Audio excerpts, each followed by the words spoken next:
حافظ ذیلی رحمہ اللہ تعالی دوسری روایت پیش کی جاتی ہے موطا امام مالک سے، قال حدثني عن مالك عن يزيد بن رومان انه قال كان الناس يقومون في زمان عمر بن الخطاب في رمضان ب23 رکعتا، کہ سیدنا عمر رضی اللہ تعالیٰ عنہ کے دور مبارک کے اندر 23 رکعتیں ب23 رکعتا 23 رکعتیں پڑھی جاتی تھی۔ اور اسی روایت کے بارے میں حافظ ذیلی رحمہ اللہ تعالیٰ کہتے ہیں حدیث آخر رواہ مالک فی الموطا عن یزید بن رومان قال کان الناس یقومون فی زمان عمر بن الخطاب فی رمضان ب23 رکعتا۔ اچھا آگے کیا کہتے ہیں کہ یزید بن رومان لم یدرک عمر، کہ یزید بن رومان نے ثقہ محدث ہیں، انہوں نے سیدنا عمر بن خطاب رضی اللہ تعالیٰ عنہ کا زمانہ نہیں پایا، کہ جب روایت ہی منقطع ہے تو پھر پیش کیوں کی جاتی ہے؟ تو وہی حافظ ذیلی رحمہ اللہ تعالیٰ نے بھی یہی جرح کی ہے۔ ان کے بعد حافظ ابن حجر رحمۃ اللہ علیہ تقریر اپنی کتاب الدرایا فی تخریج حدیث الہدایہ میں یہی جرح کی ہے، انہوں نے بھی یہی کہا ہے کانا یصلی 20 رکعتا سوى الوتر و اسنادہ ضعیف، اس کی سند ضعیف، و یعارضہ قول عائشہ ما کان یزید فی رمضان وفی غیرہ علی 11 رکعتا، انہوں نے بھی 11 رکعت والی روایت کو ترجیح دی ہے۔ اب آئیے ذرا ان روایات کے بعد 11 رکعت روایت 20 رکعت تراویح والی روایات کے بعد اب آئیے ذرا احناف کے بہت بڑے امام طحاوی رحمۃ اللہ علیہ،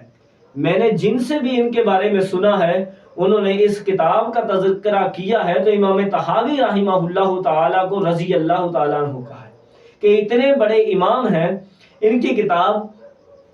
یہ شرح معانی الاثار معروف کتاب ہے۔ انہوں نے بار بار سیدہ عائشہ رضی اللہ تعالیٰ عنہ کی حدیث اور سیدنا عبداللہ بن عباس رضی اللہ تعالیٰ عنہ کی حدیث اور روایت ذکر کر کے آخر میں کیا کہتے ہیں، سارا خلاصہ اور روایات کو بیان کر کے آخر میں کیا خلاصہ نکالتے ہیں، قال ابو جعفر ففی هذا الحدیث ان جمیع ما کان یصلیہ بعد العشاء الاخرۃ الی الفجر 11 رکعتا، کہ رسول اللہ صلی اللہ علیہ وسلم کی ان ساری احادیثوں کو جمع کیا جائے تو اس سے اخذ کیا ہوتا ہے، حاصل کیا چیز ہوتی ہے کہ رسول اللہ صلی اللہ علیہ وسلم عشاء سے لے کر آخری رات تک 11 رکعت سے زیادہ نہیں پڑھتے تھے۔ امام طحاوی رحمہ اللہ تعالیٰ نے وہی حدیث جو موطا میں ہے وہی حدیث ذکر کی ہے۔ یہاں پہلے ہم موطا کو دیکھتے ہیں کہ قال حدثني عن مالك عن محمد بن يوسف عن السائب بن يزيد انه قال امر عمر بن الخطاب ابي بن كعب وتميم الداري ان يقوم للناس ب11 ركعه، کہ رسول اللہ صلی اللہ علیہ وسلم کا دور مبارک گزر چکا، صدیق اکبر رضی اللہ تعالیٰ عنہ کا دور مبارک گزر چکا، ان کے بعد سیدنا عمر بن خطاب رضی اللہ تعالیٰ عنہ کا زمانہ آیا تو انہوں نے تمیم داری اور ابی بن کعب رضی اللہ عنہما کو کیا حکم دیا تھا کہ لوگوں کو آپ 11 رکعت تراویح پڑھائیں، 11 رکعت امر عمر بن الخطاب ابی بن کعب و تمیم الداری ان یقوم للناس ب11 رکعتا۔ اس کی سند پر میں ایک محدث کا قول بھی ذکر کروں گا، حافظ سیوطی رحمہ اللہ تعالیٰ کا، للناس ب11 رکعتا، کہ لوگوں کو 11 رکعت تراویح پڑھائے۔ قال وقد كان القارئ يقرأ بالمئین، کا ایک قاری 100 آیات پڑھتا تھا، حتی كنا نعتمد على العصی، کہ ہم اپنی لاٹھیوں کے سہارے کھڑے رہتے تھے، ومن طول القیام، لمبے قیام ہونے کی وجہ سے، وما كنا ننصرف الا في فروع الفجر، ہم نہیں فارغ ہوتے تھے فجر کے قریب۔ یہی روایت کو امام طحاوی رحمہ اللہ تعالیٰ نے ذکر کیا ہے۔ قال حدثنا ابو بکر قال حدثنا روح بن عبادہ قال حدثنا مالک عن محمد بن یوسف۔ پہلے امام طحاوی رحمہ اللہ تعالیٰ نے اپنی سند ذکر کی، پھر موطا کی سند ذکر کی ہے۔ حدیث نمبر تحاوی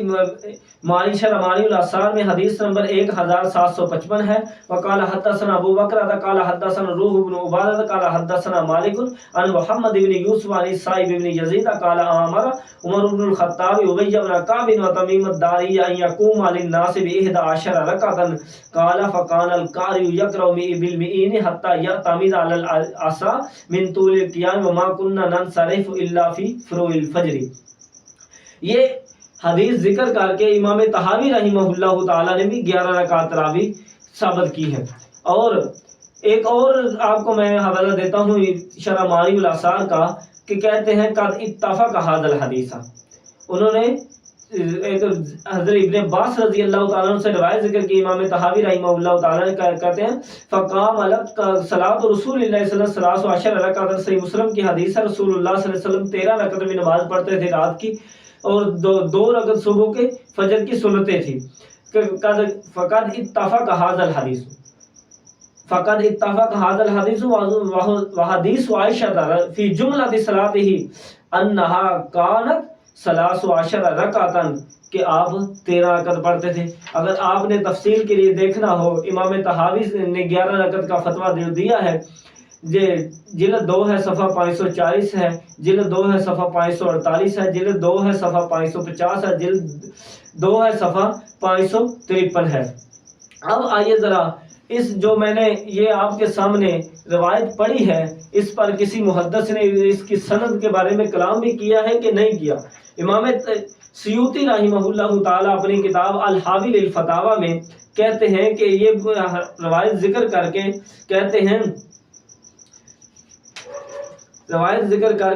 کہتے ہیں انہوں نے اور بھی سارے آثار جمع کیے ہیں۔ آخر میں کہتے ہیں کہ اس روایت کو ذکر کرنے کے بعد کہتے ہیں کہ غایت الصحتی، کہ یہ ایک بہت صحیح سند کے ساتھ انہوں نے روایت کیا ہے، جو یہ روایت میں نے آپ کے سامنے رکھی ہے۔ کہتے ہیں کہ قال حدثنا وقال سعید بن منصور فی سنن قال حدثنا عبد العزیز بن محمد قال حدثني محمد بن یوسف قال سمعت السائب بن یزید یقول كنا نقوم فی زمان عمر بن الخطاب ب11 رکعتا نقرأ بالمئین نعتمد على العصی من طول القیام۔ آگے چل کر کے کہتے ہیں کہ ساری بحث کو دیکھ کے آگے کہتے ہیں کہ ہوا غایت الصحتی، یہ بہت زیادہ صحیح سند کے ساتھ ہے۔ انہوں نے اور بھی روایات ذکر کی ہیں، ورویت اسناد فی البحق لکن فی الموطا وفی مصنف سعید بن منصور بسند فی غایت الصحتی، کہ بہت صحیح سند کے ساتھ انہوں نے ذکر کیا ہے۔ اب آئیے ذرا جو سیدہ عائشہ رضی اللہ تعالیٰ عنہ کی حدیث ہے، جو صحیح بخاری اور مسلم کی حدیث ہے، جس پر اہل حدیث کا عمل ہے، اس کو بھی دیکھ لیں۔ سیدہ عائشہ رضی اللہ تعالیٰ عنہا سے قال حدثنا اسماعیل قال حدثنا مالک عن سعید المقبوری عن ابی سلمہ بن عبد الرحمن انه سأل عائشہ رضی اللہ عنہا کیف كانت صلاۃ رسول اللہ صلی اللہ علیہ وسلم فی رمضان فقالت ما كان يزيد في رمضان ولا في غیرہ على 11 رکعتا۔ الحمدللہ اس پر اہل حدیث کا عمل ہے۔ یصلی اربعا فلا تسألهن عن حسنهن وطولهن ثم يصلي أربعا فلا تسألهن عن حسنهن وطولهن ثم يصلي ثلاثا فقلت يا رسول الله تنام قبل أن توتر قال عائشة إن عيني تنامان ولا ينام قلبي۔ آخر میں حافظ ابن حجر رحمۃ اللہ علیہ فتح الباری ہے، جلد 4 ہے، اور آخر میں کہتے ہیں صفحہ 322 پہ جو میں نے آپ کے سامنے یہ روایت رکھی ہے، سارے محدثین کے اقوال ذکر کیے کہ کسی نے 36 رکعتوں کا بھی کہا، کسی نے 47 رکعتوں کا بھی کہا کہ رائت الشافعی رائت الناس یقومون فی المدینہ ب29 39 رکعتیں مدینے میں ہوتی تھی، وابی مکہ ب23 اور مکہ میں 23 رکعتیں ہوتی تھی۔ ولیس فی ذالک ولیس فی شیء من ذالک ضیق، کسی کے اوپر کوئی تنگی نہیں کی جاتی، کوئی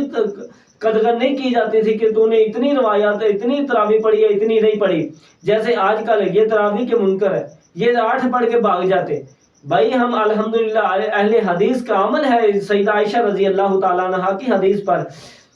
میں آپ کو ایک اور بات بتا دوں، علامہ انور شاہ کاشمیری رحمہ اللہ تعالیٰ دیوبندیوں کے بہت بڑے امام ہیں، کہتے ہیں کہ رسول اللہ صلی اللہ علیہ وسلم سے علیحدہ طور پہ یہ ثابت نہیں ہے کہ آپ نے تراویح بھی پڑھی ہو اور تہجد بھی پڑھی ہو کہ بھی 11 رکعت، آپ 11 رکعت سے زیادہ نہیں پڑھتے. ما کان یزید فی رمضان ولا فی غیرہ علی 11 رکعت. آخر میں جو مصنف ابن ابی شیبہ کی روایت ہے، کہتے ہیں کہ حافظ ابن حجر و اما ما رواہ ابن ابی شیبہ من حدیث ابن عباس کان رسول اللہ صلی اللہ علیہ وسلم یصلی فی رمضان 20 رکعتا والوتر فاسنادہ ضعیف، اس کی سند ضعیف ہے. وقد اعرض حدیث عائشہ ھذا الذی فی الصحیح ما قولها عالم بحال النبی صلی اللہ علیہ وسلم لیلا من غیرها، کہ جو سیدہ عائشہ رضی اللہ تعالی عنہا کی روایت ہے وہ زیادہ حال جاننے والی ہیں رسول اللہ صلی اللہ علیہ وسلم کی رات کی نماز کا. اب یہ میرے پاس سبل السلام ہے، شرح بلوغ المرام ہے، یہ علامہ محمد بن اسماعیل الامیر الصنعانی کی ہے. کہتے ہیں کہ وہی جعلہ 20 رکعتا، جو 20 رکعت تراویح والے روایات ہیں، فلیس فیہ حدیث مرفوع، اس میں کوئی ایک بھی حدیث مرفوع نہیں ہے. کہ کیا کہتے ہیں کہ انہو کانوا یقومون فی زمان عمر ب20 رکعتا ب23 رکعتا وان علی کان یؤمہم ب20 رکعتا. کہتے ہیں کہ اذا رفت ھذا علمت ان لیس فی ال20 روایت مرفوع، کہ 20 رکعت تراویح والی کوئی بھی روایت مرفوع نہیں آتی. جو میں نے ابن ابی شیبہ پر، ابو شیبہ پر جو جرح کی ہے، ابو شیبہ نامی راوی پر جو جرح کی ہے، یہ میرے پاس علامہ سیدی بریلوی رحمہ اللہ تعالی کی شرح صحیح مسلم ہے. اس شرح صحیح مسلم ان کے بارے میں ان کے علماء کے اس شروع میں تقریض بھی ہے کہ کس کس نے کہا کہ یہ میں نے علامہ مفتی منیب الرحمان حافظ اللہ تعالی کا ایک کلپ سنا تھا. ان سے پوچھا گیا کہ یزید کے بارے میں آپ کا کیا موقف ہے؟ انہوں نے کہا میرا وہی موقف ہے جو علامہ سیدی بریلوی نے شرح صحیح مسلم کے اندر ذکر کیا ہے. تو یہ شرح صحیح مسلم ان کے نزدیک بھی یہ اہم کتاب ہے، 8 جلدوں میں ہے. یہ شرح صحیح مسلم ہے، مقدمہ ہے شرح صحیح مسلم کا. قال حدثنا ابي قال كتبت الى شعبة اساله عن ابي شيبة قاضي واسع فكتب الي لا تكتب عنه شيء ومزق كتابي، کہ انہوں نے شعبہ سے سوال کیا کہ ابو شیبہ نامی راوی کیسا ہے، تو انہوں نے کہا یہ میں آپ کے طرف ایک خط لکھا ہے، لا تکتب عنہ، اس سے کوئی روایت بھی نہ لکھنا، ومزق کتابی، یہ میرا یہ خط ہے اس کو پھاڑ دینا. یہ جلد 1 ہے، صفحہ 228 ہے. الحاوی للفتاوی میں جلد 1 صفحہ 334 پر تحفۃ المسلم جو عبدالعزیز علوی حافظہ اللہ تعالی نے جو شرح کی ہے، ان کا جلد 1 صفحہ 188 ہے. اور کتاب الضعفاء للعقیلی میں بھی آپ کو یہ مل جائے گی. کتاب الضعفاء للعقیلی جلد کتاب الضعفاء للعقیلی صفحہ 33 پر میرے پاس وہ نسخہ ہے جو دارا ابن حزم 1 جلد میں چھپا ہے، اس لیے میں نے اس کا حوالہ دیا ہے. اب آئیے ذرا آخر میں آپ کے سامنے ایک قول رکھتا ہوں، احمد بن سنان الواسطی رحمہ اللہ تعالی کا قول. احمد بن سنان الواسطی رحمہ اللہ تعالی امام بخاری اور امام مسلم کے شیوخ میں سے ہیں. امام بخاری اور امام مسلم کے شیوخ میں سے ہیں کہ ان کا قول امام حاکم رحمہ اللہ تعالی نے اپنی کتاب معرفت علوم الحدیث کے اندر ذکر کیا ہے. کہتے ہیں کہ لیس فی الدنیا مبتدع الا وهو یبغض اہل الحدیث واذا ابتدع الرجل نوزی حلاوت الحدیث من قلبہ، کہ دنیا میں کوئی ایک بھی ایسا بدعتی شخص، بدعتی بندہ نہیں گزرا جو اہل حدیث کے ساتھ بغض نہ رکھتا ہو. وَإِذَا ابْتَدَى الرَّجُلُ نُوزِيَ حَلَاوَةُ الْحَدِيثِ مِنْ قَلْبِهِ، کہ جب آدمی بدعتی ہو گیا، بدعت کا رسیہ بن گیا، اللہ تعالیٰ نے اس کے دل سے حدیث کی حلاوت، حدیث کی محبت، حدیث کی چاشنی اس کے دل سے چھین لی. یہ احمد بن سنان الواسطی رحمہ اللہ تعالی بہت گہری بات کر گئے، بہت گہری بات کر گئے کہ دنیا میں کوئی ایک بھی ایسا بدعتی انسان نہیں گزرا جو اہل حدیث کے ساتھ بغض نہ رکھتا ہو. جب آدمی بدعتی ہو گیا، اہل حدیث کے ساتھ بغض رکھنا اس نے شروع کر دیا، تو اللہ تعالیٰ نے اس کے دل سے حدیث کی حلاوت، حدیث کی چاشنی، حدیث کی محبت چھین لی ہے. اب آپ خود ہی اندازہ لگا لیں کہ اہل حدیث کا عمل کیا ہے اور دوسروں کا عمل کیا ہے، اہل حدیث کو طعن و تشنیع کیوں کیا جاتا ہے۔ اہل حدیث کا عمل ہے اس پر کہ رسول اللہ صلی اللہ علیہ وسلم نے اس پر ہمیشگی فرمائی ہے۔ ان کے بعد سیدنا عمر رضی اللہ تعالیٰ عنہ کا دور آیا تو انہوں نے جو ابی بن کعب اور تمیم داری رضی اللہ عنہما کو حکم دیا تھا، جو انہوں نے 11 رکعت تراویح کا حکم دیا تھا، میں نے وہ سند بھی آپ کے سامنے رکھی۔ حافظ سیوطی رحمہ اللہ تعالیٰ کہتے ہیں فی سندہ غایۃ الصحۃ، بہت زیادہ صحیح سند کے ساتھ ہے۔ امام طحاوی رحمہ اللہ تعالیٰ شرح معانی الاثار میں جو ذکر کی ہے انہوں نے بھی کوئی اس پر جرح نہیں کی، لیکن امام طحاوی کو آپ دیکھیں کہ کوئی حدیث ذکر کرتے ہیں تو اس پر جرح بھی کرتے ہیں، آگے اماموں کے اقوال بھی ذکر کرتے ہیں کہ اس نے یہ کہا، اس کے بارے میں اس نے یہ کہا۔ تو اللہ تعالی سمجھنے کی، حق پر عمل کرنے کی توفیق عطا فرمائے۔ وما فماذا بعد الحق الا الضلال فانا تصرفون، قرآن مجید کہتا ہے کہ حق کے بعد کیا رہ جاتا ہے، حق کے بعد گمراہی کے سوا اور کچھ بھی نہیں ہے۔ تو اللہ تعالی ہمیں جو سنایا عمل کرنے کی توفیق عطا فرمائے۔ وآخر دعوانا الحمدللہ رب العالمین۔ السلام علیکم۔